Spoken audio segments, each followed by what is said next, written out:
ഹരി ഓം. ദശകം 14, ശ്ലോകം 9.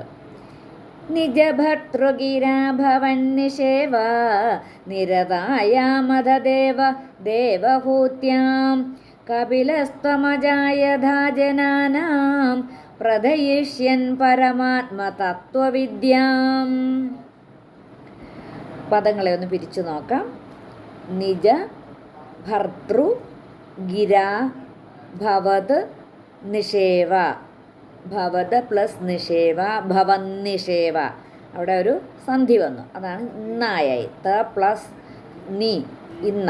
ഭവന്നിഷേവ നിരതായാം അധ ദേവ ദേവഹൂത്യാം കപിലഃ ത്വം അജായധാഃ ജനാനാം പ്രഥയിഷ്യൻ പരമാത്മ തത്വവിദ്യാം.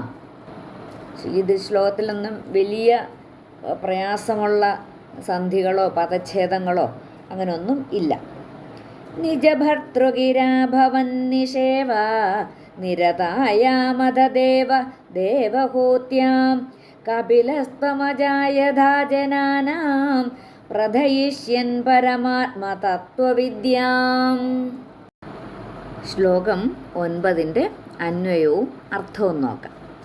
ഹേ ദേവ അധ നിജഭർതൃഗിരാ എന്നുവെച്ചാൽ ഹേ ദേവ ഭഗവാനെ പിന്നീട് ഭർത്താവിൻ്റെ ഉപദേശമനുസരിച്ച്, ഇതാരെ ഭട്ടതിരിപ്പാട് പറയുകയാണ്, ആ ഭർത്താവിൻ്റെ ഉപദേശമനുസരിച്ച് ഭവന്നിഷേവാ നിരതായാം ദേവഹൂത്യാം, ഭവന്നിഷേവാ നിരതായാം നിന്തിരുവടിയുടെ ഭജനയിൽ മുഴുകിക്കഴിയുന്ന ദേവഹൂതിയിൽ.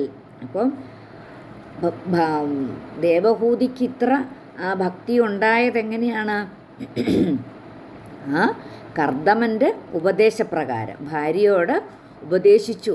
വളരെ നല്ല ഭക്തിയോടിരുന്നാൽ മാത്രമേ നല്ല കുഞ്ഞുങ്ങളുണ്ടാകൂ എന്നുള്ള കാര്യം പറഞ്ഞു കൊടുത്തു ദേവഹൂതിക്ക്.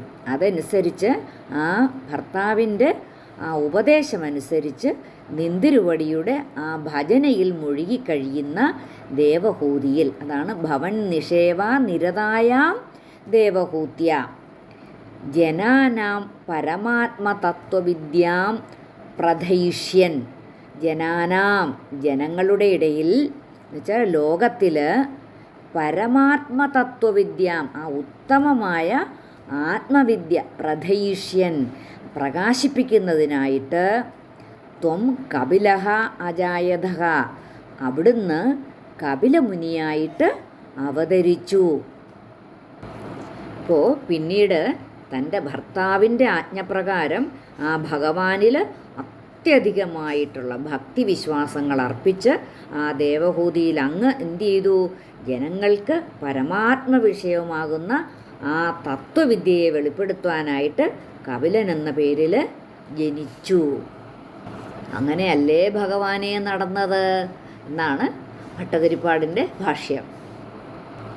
നിജഭർതൃഗിരാഭവന്നിഷേവ നിരതായാമധദേവ ദേവഹൂത്യാം കപിലസ്ത്വമജായധാജനാനാം പ്രഥയിഷ്യൻ പരമാത്മതത്വവിദ്യാം.